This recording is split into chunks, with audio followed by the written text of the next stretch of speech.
Welcome, Spry students. This is Mr. Phillips, your science teacher, and this is a review lesson on atomic structure. The purpose of this lesson is to prepare you for the upcoming quiz on the structure of an atom. If you struggled on the practice test in class this week, this will be a good video to help you review in addition to making your study cards. This video will specifically review the structure of an atom. It will not be going over the various groups on the periodic table. If you would like to review that separately, there is a chapter in your textbook that goes over that. You can look that up. You can learn more about the alkali metals, the alkali earth metals, the halogens, and the noble gases. This video is going to concentrate on the structure of an atom. So this is specifically to review the top part of your practice test and go over that information. And, as you go through this video, I'm going to ask you to write down 4 things. So please have a piece of paper ready. Feel free to pause the video to get that and a writing pencil. So here we go. We're going to start off. We're going to be using the periodic table today as we review. So please have your periodic table open in either your agenda or your textbook. And we're going to start off. We're going to go and fill in the information in this chart through some examples. So let's start with, we'll pick a specific element. We're going to pick fluorine. So in your if you want to just watch this one, you don't need to write this down. This is not one of the required ones to write down. Just watch as we go through this together. First, we find fluorine on our periodic table, and fluorine is here at the top right-hand corner.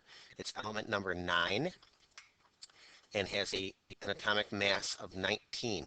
We're not going to need to work with the 19, but the 9, the atomic number, is going to be very important for us. So if we go back here to our drawing, having an atomic number of 9 tells us that there are 9 protons. The protons are positive, and they're located in the nucleus of the atom. So we're going to put 9 of these here.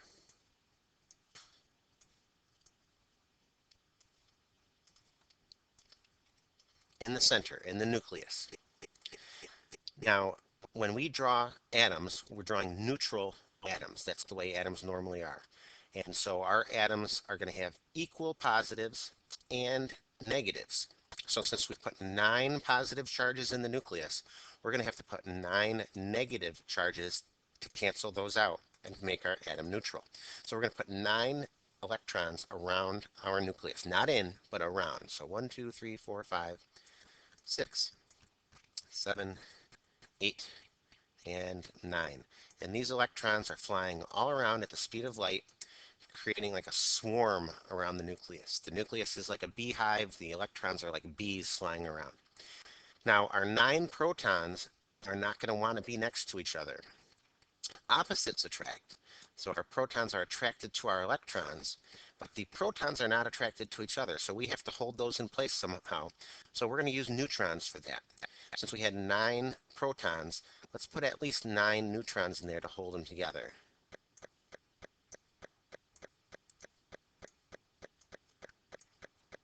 The neutrons are going to act like glue. They're going to keep those protons from pushing each other out of the nucleus. And as a result, we've got 9 positive protons in the middle, we've got 9 negative electrons flying around, and we've got neutrons holding the protons together in the nucleus. So this would be a working example of fluorine, keeping in mind these electrons are flying around at the speed of light around our nucleus. Okay, now on your paper, let's do the next example. Sodium. Find sodium on your periodic table. Sodium is the top left-hand corner. It's element number 11. Element number 11. And as you look at a sodium atom, we're going to start off once again with building our nucleus. So this time, since sodium is number 11, we're going to put 11 protons in the middle.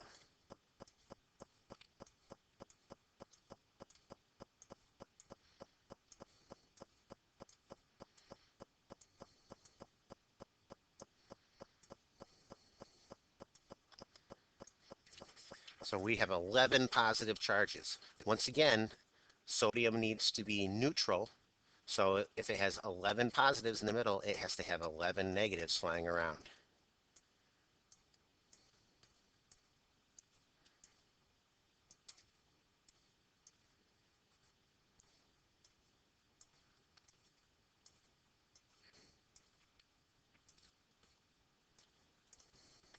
So now we have a neutral atom, 11 positives, 11 negatives, but once again, these protons are not going to want to stay together, so we have to hold them together with some glue. So let's use at least 11 neutrons.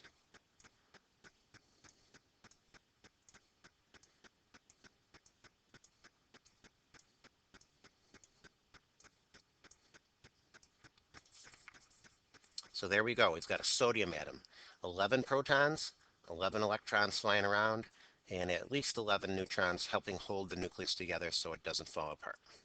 So once again, this should be on your paper. Our next atom is an aluminum atom. So if you find aluminum on a periodic table, it's going to be just below boron in group 13, just below the first step of the stairs. Aluminum is atomic number 13, atomic number 13. So can you figure out how many protons we would put to start off our atom? If we said 13, you are correct. So we're going to put 13 protons in the middle.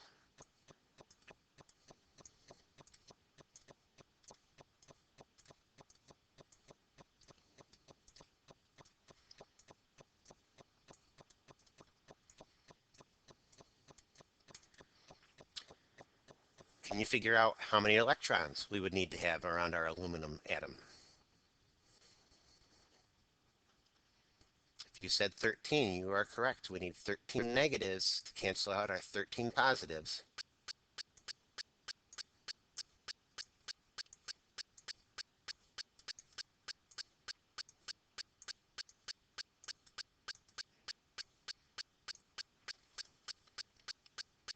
And then finally, how are we going to hold together our protons in the middle? If you said with neutrons, you are correct. And once again, we're going to need at least 13.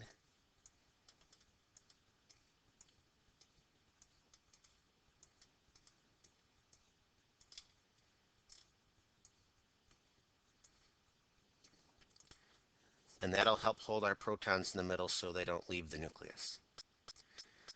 13 electrons, 13 protons, and at least 13 neutrons holding that nucleus together.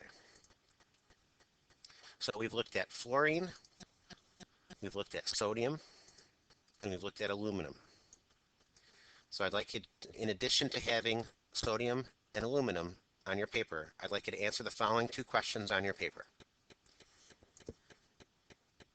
This will be the third thing on your paper. How do you determine the number of protons in an atom, and where are they in an atom? Please answer that on your paper. Feel free to pause the video before I move on to number 4. Okay, moving on to number 4. Once again, you need to put this on paper.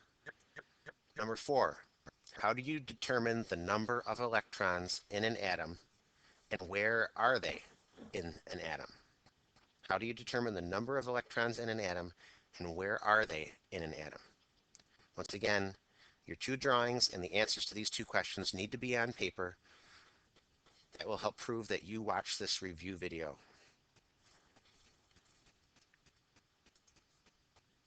Okay, at this point, our review of the structure of an atom is over. Feel free to replay this video as many times as you'd like. Feel free to use facts from this video on your study cards. This is Mr. Phillips. If you need any other help with this topic, please feel free to stop by and ask a question. Thank you.